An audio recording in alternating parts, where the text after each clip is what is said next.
am getting married this coming spring. I've got a cousin named Rose, also 25F, who was around a lot growing up. Her mother, my aunt, is my mother's sister and they've always been super close, and my mom adores Rose and her siblings for some reason and we spent a lot of holidays and summers together when we were growing up. The thing is, Rose is crazy. Her brothers are fine, but Rose is crazy. Every time we were together she would have a meltdown and throw a temper tantrum if things didn't go her way and never made any sense. She would throw fits if we went to the beach, but also if she didn't go to the beach, she even broke some of my stuff. She just seems like a very unstable girl. We stopped spending so much time together when Rose's dad got a job in a different state and they moved away and couldn't afford to fly back as frequently. It's been a while, and I still follow her on social media. She posts a lot about mental health stuff. She goes by a new name, has a new look, and she's even dating some guy. But I don't think it's authentic. I think she's trying to reinvent herself because she used to be such a brat and is trying to make people forget how she used to treat them. I'm pretty sure she is BPD. This Christmas was at my mom's house and my fiancé and I figured that we would hand out the wedding invites there and not risk them getting lost in the mail. Most people at Christmas got one, but Rose, naturally, wasn't invited. I don't want her ruining our special or anything. She was pretty mellow and was talking about her new job and stuff. She came up and told me that she noticed that her brothers had gotten an invite but I had forgotten to give her one. I told her I didn't think she would want to come, since when we used to get together nothing seemed right for her. She seemed really taken aback, apologized for how she used to act because she had a lot of stuff to deal with, and said she was sorry that I didn't think she couldn't change from when she was a kid. I held firm because this is the first time she's ever apologized to me for how she tried to ruin stuff and I think she was just trying to manipulate me into getting her way like she always used to. Her family realized that she had never gotten an invite, and one of her brothers called and asked why his sister wasn't invited. I reiterated that I didn't feel comfortable with a mentally unstable woman at my wedding and he got angry and said that I was stupid for being mad at something that happened so fucking long ago and that I was being ridiculous and bigoted and said he didn't want to come either and hung up. Then Rose's mom called my mom and said that if her daughter was the only family member not invited that she wasn't going to attend. Now my mom is upset that her sister and nibblings, her word, aren't coming and begged me to just invite Rose. But you can't fully cure mental illness, and I don't want her coming and smashing my cake or something. Ida? Oop, look, if one day I decided to shave my head and change my name to something completely different and demand people now call me this new name, it would look like I had some sort of mental break. I don't know why people think that this is a stable thing to do. It seemed way more violent and not typical. Random things would set her off, like once she went into her room and pulled off the heads of all her Barbies, and one of mine because we were playing together earlier, and another time at her birthday she was really happy opening presents and then she unwrapped a new dress my mom got her and started crying and wouldn't tell anyone why she didn't like it. She was fine at Christmas, but since I don't know what triggers her I don't want to risk it happening at my wedding. Update 1. I, 25F, am getting married in several months. Sorry if this sounds convoluted. I'm really stressed over this whole thing and it's sometimes hard to keep my thoughts together. It's a long story, but there has been some drama about me not inviting my cousin, also 25F, that spiraled into family drama, and now her parents and brothers are threatening to pull out if I don't invite her. I don't want my cousin there because she is mentally ill, I believe BPD, and I have had very bad experiences with her when we grew up together, and I don't believe she has truly improved the way she acts like she has. I feel like she could be a potential threat to my wedding, and I don't want all the attention to be on her having a breakdown, or her trying to smash my cake or interrupt my vows. But my mother, who is very close with her mother and her, is also threatening to pull funding because I'm acting ridiculous for not inviting all of her nibblings. It's causing so much drama, and with my aunt and my mother deciding to take back the offer of money, I wouldn't be able to fully pay for the venue we already have booked. The invites were given out about a month ago, and I'm surprised and disappointed that the drama hasn't blown over since then. I got advice on Reddit before that suggested extra security to shadow my cousin specifically. It looked like that was the only way to keep this venue, so I brought it up with my fiancé and he said he was fine with hiring someone, or even having one of his relatives shadow her the entire time and make sure she didn't try anything. So I mentioned it to my mother, but she didn't like the idea. She says my cousin isn't a threat, and I'm being awful towards her. I tried to explain that, rationally, it was the best option. My cousin is a mentally ill woman, and I doubt the venue would appreciate us inviting someone with a known history of destruction and meltdowns. This way, she can have her nieces and nephews and sister at the wedding and I can have slightly more peace of mind. I'm trying to maintain this bone, Dari, but my mom still insists that I'm being awful for some reason. I'm just trying to maintain the peace while feeling safe at my own wedding. Ida? Edit, this post is getting brigaded. I would like it if you would stop baselessly speculating on my cousin's sexuality and implying that I'm a bad person because of it. Edit 2. For everyone implying that my mother is fully funding my wedding, that isn't true. She is contributing a significant amount, but I did not ask her to. She offered. If I had known that the money came with strings attached I would have chosen a cheaper venue when planning. Pulling out now would lose my deposit, which I paid for, and cause me to have to do a lot of rescheduling and replanning. I'm not going to give in and let some psycho ruin me and my fiancé's day. To those recommending I go low or no contact with my mother, that isn't an option. I love her and she loves me, and I'm not going to destroy our relationship because of some psycho. You're being entitled, rude and manipulative. I read your post and I remember you from a previous post where you handed out invites to your wedding in front of her, which was completely uncalled and callous of you. You're justing someone who you haven't seen for years for things they did as a child. How would you like every mistake you've made held against you? As this rate you'll be lucky if you have any family left attending your wedding. Uda Pete friend 86 Nah. I can't be sure if your mother is dismissive or if you're overly alert. What I can be sure of is the fact that you're under your mother's thumb as long as you let her hold funding over your head. Fit Humor 5022 Op isn't paying for this at all. Mom Shal will take away the money if Op does this. Op is just an entitled brat. I wouldn't be able to fully pay for the venue we already have booked. Oop, my mother thinks that she has changed, but I think she's too easily trusting. I last saw my cousin at Christmas, and my mom pointed out that my cousin had apologized. Then, but she only apologized after she realized she had not been invited to the wedding. She never apologized before about how she used to treat me. She also seems to have had some sort of breakdown a year ago. She had a radical change in her appearance, shaved her head, and changed her name. Our family thinks it's fine and brave or whatever, but it just reminded me of Britney Spears doing the same thing during her breakdown. I stopped replying to my Ada post because it was clear that it was being brigaded and people even linked the subreddit that was brigading. I keep getting harassing messages on my other post and through private messages, so I see that people are stalking my profile as well. People are making assumptions about me and my feelings towards the LGBT community and transgenderism that are irrelevant to my post about my cousin. My cousin is female and mentally ill. My cousin is not a man and has never told me that she thinks she's a man. I think that a woman is allowed to want to feel safe and secure at her own wedding without misogynistic slurs being thrown at her and being forced to accommodate mental illness at a celebration that is not for the mentally ill woman. I am not going to elope and I am not going to cancel. I know my mother loves me, even if she also likes my cousins, and would not abandon me. My fiancé stands by me no matter what and agrees with my stance on the whole thing. I appreciate all the actual advice I've received. My cousin will be invited to placate my mother, and I've told her that I will invite her and not hire security. My fiancé's cousin will shadow her the entire time if she makes it into the venue. She will not be allowed to bring A+1 and invite her boyfriend/girlfriend. If she does not stick to the dress code, she will not be allowed in. The dress code is simple and already established, a formal or semi-formal dress for female guests and a suit for male guests, all within my wedding colors. It's pretty standard for weddings, so if she can't manage that then oh well, I can tell my mother I tried to accommodate her background. I'm getting married this spring.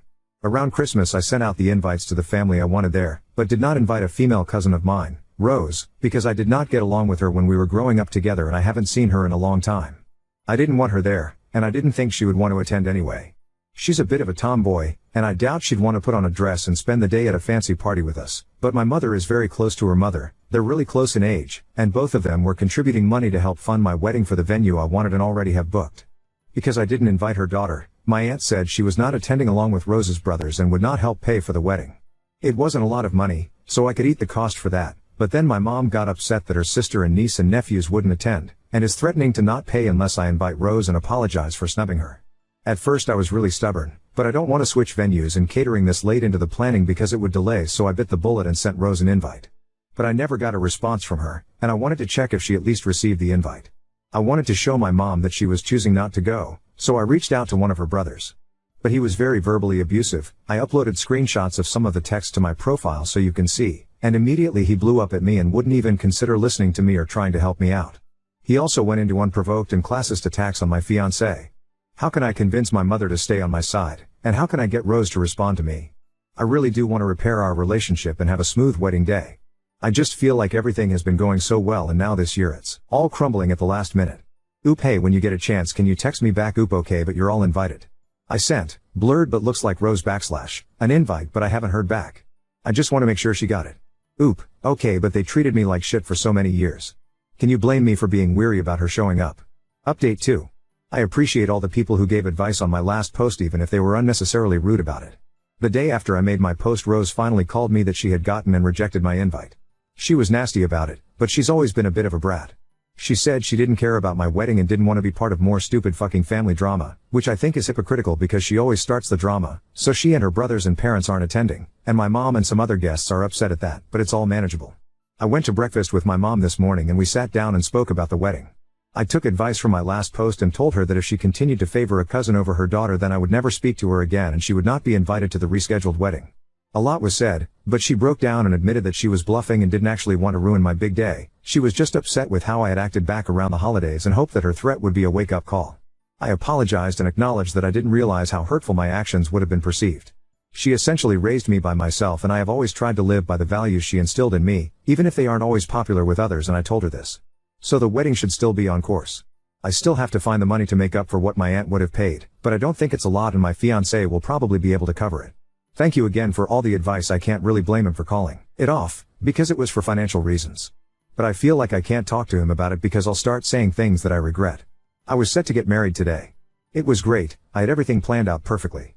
My venue was on the pricey side, but both my mother and aunt said they would help pay for it to make my wedding perfect. I sent invites months ahead to make sure everyone had time to plan stuff if they needed to travel, and the drama started when I didn't invite my cousin.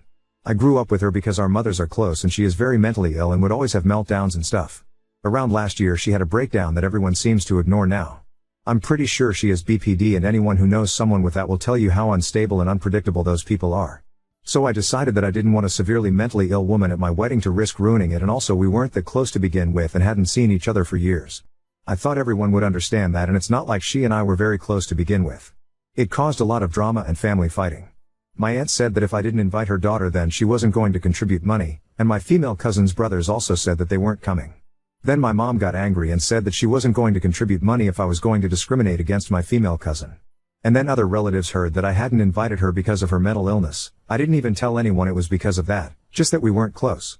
But I guess she was telling them that I was being bigoted against her because of her illness. I settled things with my mom, who agreed to pay, and I even offered my cousin an invite and apologized for excluding her when I initially sent out the invites.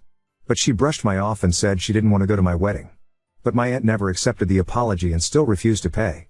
I thought that was fine because my fiancé could make up the difference, and asked my dad if he was willing to contribute more. He divorced my mom when I was a kid and we're not super close anymore because of it, but he still offered some money, but neither of them were able to pitch in anymore, and my savings also aren't enough unless I wanted to completely wipe them out or take out a loan, and I don't think that's a very good financial choice. I want the perfect wedding, but I don't want to go into debt for it. I finally decided to fold and look for another venue, but all of the ones I wanted were booked for the rest of the year. Last month my fiancé told me that we should postpone the wedding for a year so that we find the perfect venue that we can afford. I had to call all my friends and the family members who still wanted to go and basically tell them I was too poor to get married this year. It was humiliating. All of this is because of my cousin, who got pissy that I didn't want her at my wedding, and she doesn't even want to go to the wedding anyway, and did her best to turn my family against me. Update 3. A bit of backstory: we were supposed to get married a few months ago. There was wedding drama that involved a female family member on my side trying to start shit and basically sabotage my wedding because I didn't invite her. She struggles with mental illness, so her throwing a fit wasn't a shocker, but the resulting family drama was. Anyway, it ended up with us not having enough money for my wedding. It was too close to be able to reschedule a venue, so we decided to cut our losses and get married next year instead. We still had a 2-week Mediterranean cruise scheduled as our honeymoon, so he said we should just go on it as a normal vacation to try and unwind after the disaster of a year I've had so far. It was nice. But near the end he got more and more distant, and once we landed back home I joked it was back to wedding planning, and he got very serious. A&D admitted that he doesn't think planning a wedding is a very good idea. He said the family bullshit drama had made him reconsider, and he thought that the cruise would soften the blow. I was crying and said I'd cut off the shitty family members and obviously we would never see the psycho relative ever again. But he said it wasn't just that I had shitty crazy family members, and it's been almost a week since he was last home. He's staying with his brother. I'm numb at this point. Everything's gone off the rails. The cruise actually made me feel worse, like he was just wanted to have fun and was using me for sex before dropping me. I fucking hate all of this. Are you the person who didn't want to invite her supposedly mentally ill cousin whose mother was helping pay for the wedding? That was quite a saga. Because if that's you, he's right, it's not that you have shitty family members, you are the shitty family member. Now on to second story. Disciplined my prankster sister by taking her phone after she nearly got me fired with her tasteless joke at school. I, 27 male, am the guardian of my younger sister, 13F, and I work for the USPS. Lately I've been on a route that delivers mail to the local middle school and high school, and she happens to go there. Today I was at the middle school walking to the main office with the mail, and then suddenly I hear "back away, pedo." And I got really started and looked, and it's my younger sister with her friend. She was laughing and I told her that wasn't funny, and a nearby teacher came over firmly asking what was happening. I frantically explained I was delivering the mail and she was my younger sister who was making a tasteless joke, and my sister was just standing there enjoying the situation. Fortunately the teacher heard me and just told my sister and her friend to get back to class. Before she left I said hey, and she looked and I sternly said give me your phone, and she stopped for a moment and said what? And I told her to give me her phone. She protested at first, but I persisted and she gave me her phone and seemed really upset and annoyed as she walked away. I got home this afternoon and she was fucking pissed at me. Finally, I got to have a conversation with her about it and I told her behavior was completely inappropriate and unacceptable because she very easily could have made me lose my job, which is putting the food in our mouths and clothes on our backs and roof above our heads, just because she wanted a quick giggle. She continued to persist and pulled the "who do you think you are, my parent?" And I said, "I think I'm the person who pays for your cell phone bill and can easily cancel that phone plan anytime they want." She just walked away and I asked if she was going to eat dinner or should I put it away, and she flipped me off as she went upstairs, to which I called out, "Yeah, okay, I'm keeping your phone another day. My sister is a big ray of hope in my sea of depression and stress and the most important thing in my life and my reason for trudging through this shit job, but holy shit, she can be such a brat sometimes. I'm wondering if maybe I overreacted by taking her phone. Maybe this is a completely separate thing, but sometimes it just feels so weird punishing her. Like I feel I'm the one who's supposed to help get her out of parental punishments rather than the one asserting them." Update 1. I delivered mail at her school yesterday and saw the teacher who was involved in the situation and anxiously asked her if anything was going to come of it. She said she admittedly did have a little talk with her after, and based on what my sister said and what she saw of the situation firsthand, she didn't see a need to report it. But she did say if my sister keeps saying stuff like that, she would feel compelled to report it. I almost dropped to my knees thanking her. So I've been thinking of the whole situation for the past 2 days and have been soul searching or whatever, and decided I'd talk to her again. Now, I worked really late this afternoon and had a pretty draining, upsetting and really hard/heavy day. I got home rather late, but my sister actually stayed up to wait for me and said she wanted to talk to me.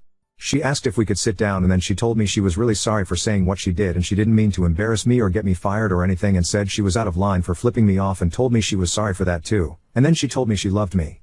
So I had some stuff I was trying to figure out how to articulate, but she initiated the conversation, so I just threw out what I had even though it was undercooked. I told her I appreciate the apology, but she clearly doesn't understand how serious her joke was. I told her that little joke seriously could have ruined both of our lives, since if the wrong person heard, Child Protective Services would have put her into foster care and forced her to live in some rundown place with, potentially dangerous, people she's never met, and she would be doing so all alone without me, and I'd potentially be facing legal action and without a job, all because she wanted a little giggle. Then I said I really haven't appreciated her attitude as of late and the way she's been talking to me, and I said some of her behavior is completely inappropriate. I used the flipping me off and making that joke as examples, and while I always will be her big brother, I'm also her parent right now. So I told her I was going to limit her screen time/internet time, and to start I made the decision I'm going to be giving her a flip phone. And that, ladies and gentlemen, is where all hell broke loose. She just blankly stared at me for a second and said, "What?" and was asking if I was joking and why would I do that. I did my best to stay firm and just said I'm sorry, but that's what's gonna happen, and she was begging me and profusely apologizing for her bad attitude, and she asked why I was giving such a harsh punishment for her stupid joke. She actually started crying and I felt horrible and wanted to tell her actually I'll think about it, and I felt like such an asshole for not saying that. But then once she realized I was firm, she switched planes and went into offense mode. She started pinballing between points as to why I can't do this, I'm being controlling, malicious, self-centered, and others, and she also made some cheap and unsavory comments relating to the fact that I recently received an autism diagnosis and questioning the effect that has on my decision-making skills. I think that was the one time I lost my cool in that conversation because I just said ableism. Nice. And she said something ridiculous like, "Is it ableism if you're actually being stupid?" And I nodded, said a well-thought-out rebuttal. Some more shit was said, but it ended with her literally screaming and saying I was being unreasonable and she hates me before going upstairs. That went about as I expected. I'm just really happy she didn't tell me she wished I was dead again or that she wished she didn't live with me. Pretty low bar, but I was anticipating that. I can live with "I hate you." I don't really have much else to say except God, I can't wait until I can go back to being her brother instead of her parent.